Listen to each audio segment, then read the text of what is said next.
Berikut saya akan memintakan kesediaan narasumber kita yang berikutnya, yang hebat luar biasa ini, yaitu Kak Seto, yang akan membahas bagaimana menjadi orang tua sahabat anak. Kepada Kak Seto, saya berikan waktu sekitar 30 menit untuk menjelaskan materinya, dan saya persilahkan.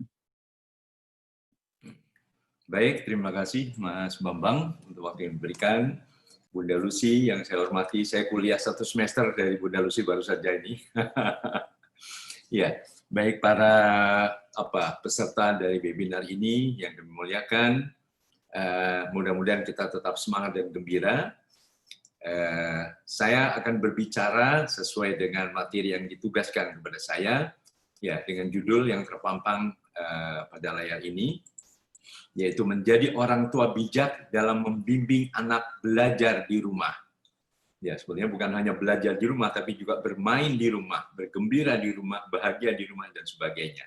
Ya, mungkin para orang tua juga masih ingat juga para bunda dan para ayah, waktu TK dulu kan ada, atau PAUD dulu ada kan, bahwa kita mengidolakan para ibu guru khususnya. Biasanya guru PAUD adalah ibu guru.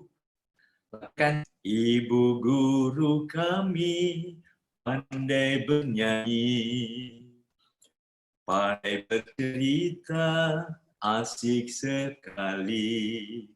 Kami dibimbingnya dengan setulus hati, jadi orang berguna di kemudian hari. Nah, sekarang ini apa yang dilakukan oleh para ibu guru ini dilakukan oleh para ayah dan bunda di rumah. Jadi marilah kita semua siap menjadi orang tua yang efektif, bukan sekedar orang tua biologis saja. Orang tua yang hadir di hati putra-putri tercinta. Kadang-kadang orang tua ada di rumah tapi tidak hadir di hati anak-anak. Nah, ini tentu sangat membuat anak kecewa, anak-anak juga ibaratnya tadi dikatakan tidak ada bonding yang kuat ya, di dalam hati anak ini dengan hati bunda dan ayahnya. Nah, mari menjadi seorang orang tua atau ayah dan bunda, ayah dan ibu, sahabat anak yang penuh dengan persahabatan sehingga anak juga berani lepas mengadu berbagai permasalahannya dan sebagainya. Orang tua sebagai guru PAUD di rumah saat ini memegang peran penting untuk merangsang tumbuh kembang putra-putri tercinta ini. Nah, pendidikan yang diperlukan ya memang saat ini adalah agama dan nilai-nilai. Tentu dengan keteladanan, keterampilan sosial. Keterampilan sosial di luar nanti dimulai diterapkan di dalam keluarga. Saling menghargai, saling mendengarkan. Ya tentu harus ada contohnya, ada keteladanannya. Ayah dan bunda mau mendengar suara anak. Misalnya di dalam pertemuan keluarga atau semacam rapat keluarga. Anak-anak usia PAUD kadang-kadang senang. Diajak duduk bersama sebelum misalnya mendongeng, kita dengarkan. Nah, ayah mau dengar atau bunda mau tahu apa yang salah sementara ini dari bunda. Apa yang kalian kurang senang misalnya. Ya, aku senang bunda di rumah terus, tapi kenapa kok bunda ngomel kayak radio rusak, jadi kupingnya sakit misalnya. Oh, baik, dan sebagainya. Nah, sebelumnya itu juga keterampilan seni budaya, juga bagaimana anak mungkin menari, menggambar, mungkin juga merapikan rumah, ya, menata tempat tidurnya sendiri dan sebagainya. Kemudian belajar bekerja sama melalui kegiatan berolahraga dan juga merangsang kreativitas mereka. Karena para ahli mengatakan puncak tertinggi kreativitas manusia adalah justru pada usia dini yang penuh dengan spontanitas, berani berpikir orisinal, unik, tidak takut salah dan sebagainya. Para ahli juga mengatakan semua anak pada dasarnya senang belajar. Tentu senang belajar manakala suasananya juga menyenangkan. Bagaimana anak belajar berbicara dulu? Kan tidak ada dibentak-bentak. Ayo ngomong. Tidak kan? Tapi ini ayah, ini ibu atau bunda. Nah ini siapa? Ini kakek, ini nenek. Dan suasananya penuh dengan keramah tamahan. Belajar yang efektif adalah belajar dalam suasana gembira yang menyenangkan. Ciptakan suasana gembira.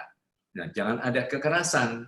Ibaratnya kita diingatkan oleh sebuah pantun ya. Jalan-jalan kita ke pasar, janganlah lupa membeli mangga. Mendidik anak janganlah kasar, stop kekerasan sekarang juga. Nah, ayo mama, jangan marah-marah mama ya misalnya. Jangan ada kekerasan lagi di dalam keluarga. Menjewer, mencubit, menyiram, nggak mau mandi main disiram, atau mungkin harus belajar matematika dengan kekerasan, membentak dan sebagainya. Ini kalau dalam lagu Soleram juga ada lagunya, kalau kita pinjam lagunya Soleram. Anak-anak semua baik, anak-anak semua manis, anak manis janganlah dibentak sayang, kalau dibentak hancurlah hatinya. Jangan kita membuat anak-anak hancur hatinya. Juga jangan ada keributan di dalam dua antara ayah dan bunda, ribut, berantem, dan sebagainya. Mari mulai kembangkan kebiasaan senyum. Tadi juga dikatakan juga bahwa belajar ini harus seasyik main games dan sebagainya. Senyuman itu juga akan menjadi semacam hipnosis pada anak-anak saya kira. Jadi anak juga akan ketularan senang senyum. Ini juga merangsang berbagai hormon, endorfin, serotonin, dopamin, membuat rasa nyaman, bahagia dan senang pada orang tua. Akibatnya anak-anak juga akan mengikutinya. Masak atau misalnya di dapur tidak ada cabai, ya sementara selalu berpikir positif, pakai merica juga sudah agak pedas, atau ikannya gosong, aduh berpikir saja positif, ini ada enaknya kalau gosong gitu, tidak ngomel-ngomel terus tadi sebagaimana disampaikan oleh Bunda Lucy. Mencuci baju misalnya tidak ada deterjen, ya sementara pakai garam juga lumayan bisa agak bersih misalnya, ya ibaratnya selalu penuh rasa syukur dan berpikir positif. Anak-anak sekarang juga terpaksa harus banyak berhadapan dengan teknologi canggih, dengan televisi, gadget, laptop dan sebagainya. Nah, ini juga kadang-kadang sudah diperkenalkan pada calistung, matematika dan sebagainya, tentu membuat anak stres, akhirnya selalu lari ke gadget, ketergantungan berlebihan pada gadget tadi. Kita mencanangkan suatu gerakan nasional Sasana, Sayang Sahabat Anak. Berarti ayah dan ibu sahabat anak. Para ayah dan bunda sahabat anak, misalnya mulai juga tadi dengan bercerita, mendongeng, terlalu pandai mendongeng, ya membacakan cerita saja, lalu diberi ilustrasi dan sebagainya, sehingga anak mulai diperkenalkan dari awal pada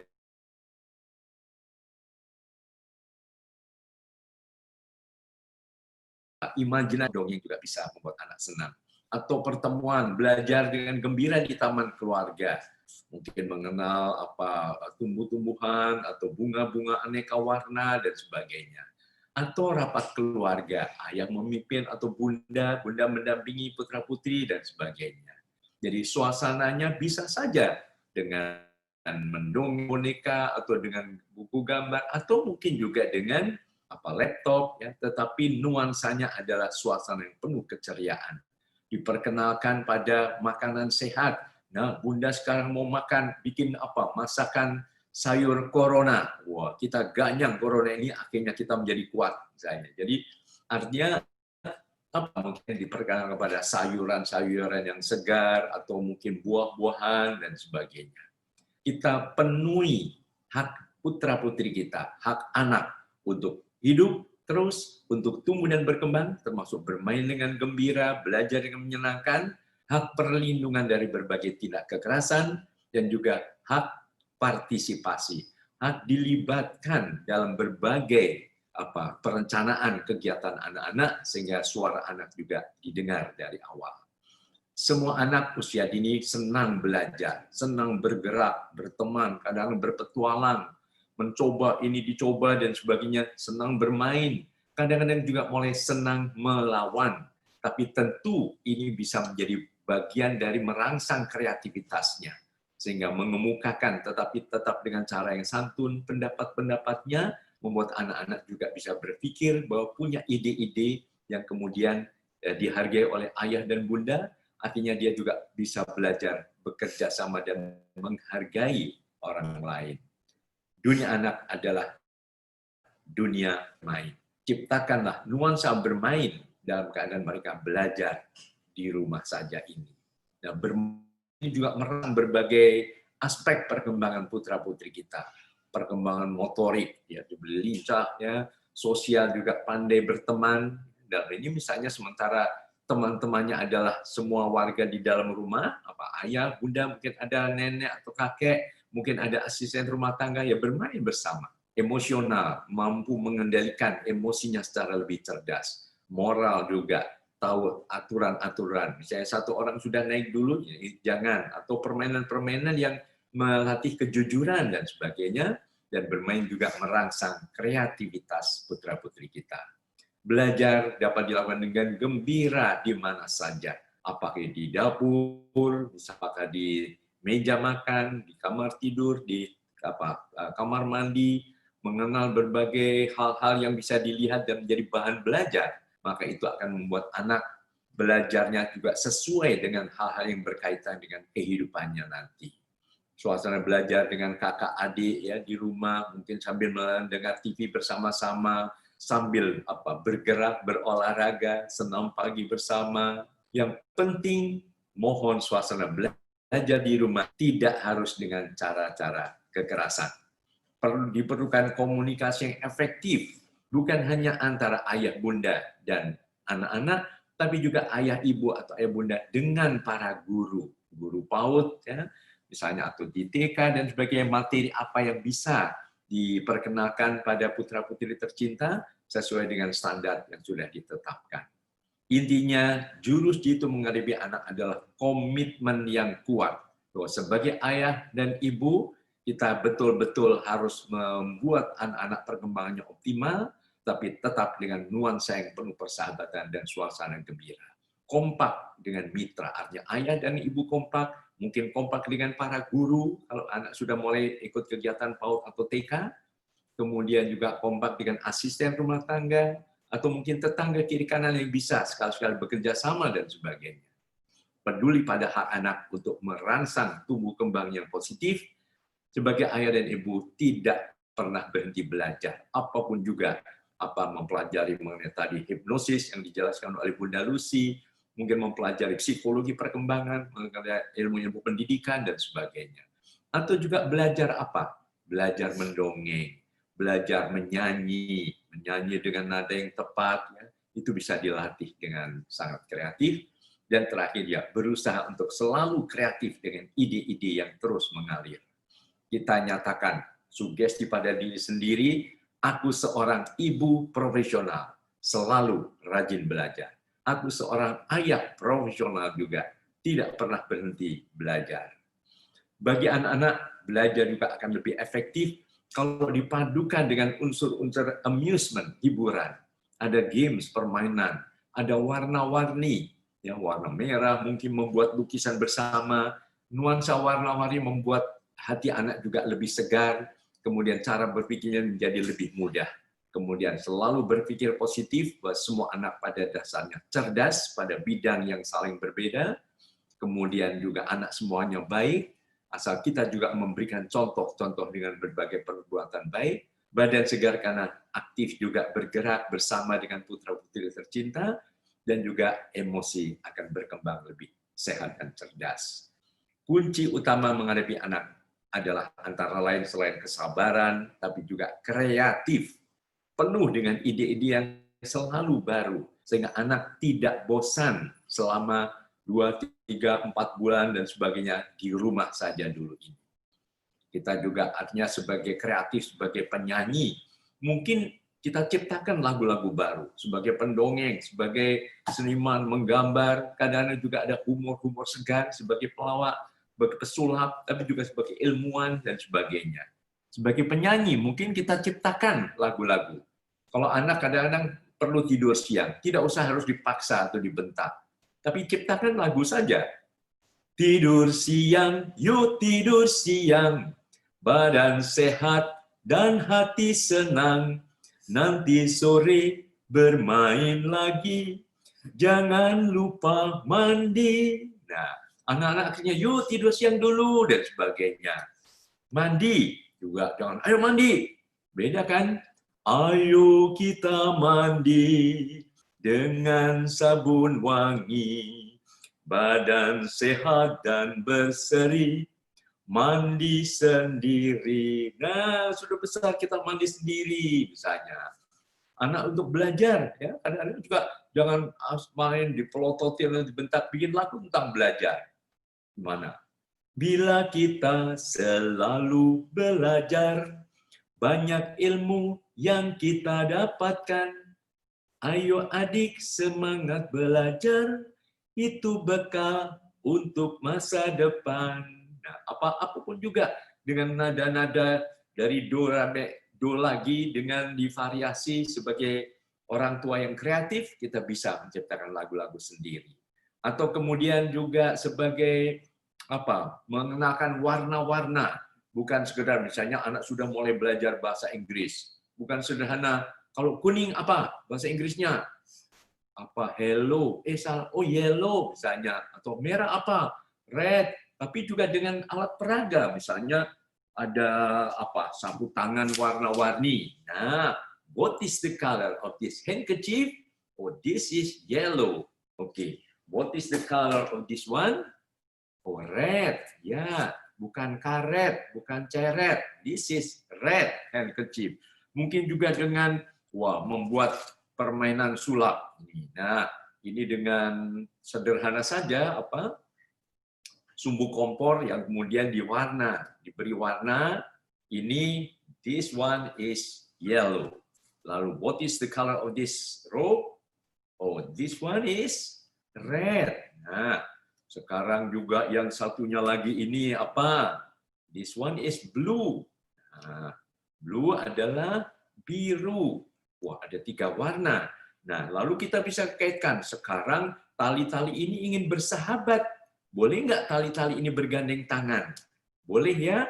Nah, dia bilang, biru, aku mau bersahabat dengan kamu, boleh? Boleh. 1, 2, 3, simsalabim, abrakadabra. Wow, sudah bergandeng tangan. Sekarang si yellow, si kuning juga. Saya juga mau gandeng tangan, boleh? Boleh. 1, 2, 3, simsalabim, abrakadabra. Nah, mereka sudah bergandeng tangan bersama-sama. Tapi setelah itu harus lepas juga boleh karena mau mandi dan sebagainya. 1, 2, 3, simsalabim. Wow, mereka sudah berpisah satu sama lain dan sebagainya. Jadi ciptakanlah suasana gembira. Juga misalnya menciptakan sekarang di rumah nggak ada pohon-pohon ya, misalnya, atau nggak ada taman bunga. Sekarang kita bikin taman bunga. Nah, Mama atau Bunda mau main sulap ini. Sekarang kita bilang simsalabim pakai tongkat sulapnya. 1, 2, 3, simsalabim abrak. Wow. Nah, kita bisa mengenal ini merah, ini orange, red, this one is orange, kemudian yellow, blue, dan sebagainya. Jadi kalau kita zaman sekarang perlu juga mendidik sesuai dengan zamannya. Suasana yang sudah menghargai adanya hak anak untuk tumbuh dan berkembang lebih sehat, lebih optimal, tentu juga nuansanya tidak harus dengan cara-cara kekerasan. Mungkin dulu pernah kita mendapat kekerasan, sekarang bukan. Dengan cara kreatif, mungkin tadi dengan bernyanyi, dengan mendongeng. Mendongeng juga misalnya, wah ini ada Pak Buaya. Wah, saya Pak Buaya. Nah, Pak Buaya kok giginya rapi, rajin gosok gigi ya? Iya, rajin gosok gigi. Mana sikat giginya tadi? Ya, ini dia. Nah, lalu bangun tidurku terus mandi, tidak lupa menggosok gigi. Habis mandi ku tolong ibu membersihkan tempat tidurku,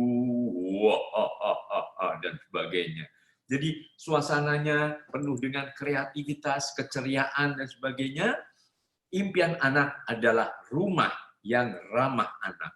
Rumah yang penuh nuansa persahabatan, penuh kreativitas, penuh keceriaan, yang bisa merangsang potensi tumbuh kembang anak-anak ini dengan lebih optimal lagi. Kita ciptakan rumah yang layak anak, kabupaten kota layak anak, dan idola. Indonesia yang layak anak. Mari kita serukan kepada putra-putri kita, belajar dengan gembira, anak-anak tersenyumlah. Mereka bukan hanya ingin cerdas atau kreatif saja, mereka juga ingin bahagia. Tapi Bunda Lucy juga mengatakan, kalau kita juga ciptakan bahagia, anak-anak juga akan nuansanya bahagia. Dan saya tutup dengan sebuah lagu, mari anak-anak kita didik dengan kekuatan cinta, mendidik dengan cinta. Semua anak merindukan kasih sayang kita. Mari terus mendidiknya penuh senyuman. Jangan lagi memakai cara penuh kekerasan. Sekarang belum saatnya, mungkin karena masih banyak virus corona di mana-mana. Mari mendidik anak tetap di rumah dulu. Mari mendidik anak dengan kekuatan cinta. CINTA. Mari kita didik putra-putri tercinta dengan kekuatan cinta. Karena semua anak, karena kita semua mendidik dengan cinta, anak-anak juga akan bahagia dan tumbuh berkembang dengan lebih optimal. Terima kasih. Wabillahi taufiq wal hidayah. Wassalamualaikum warahmatullahi wabarakatuh.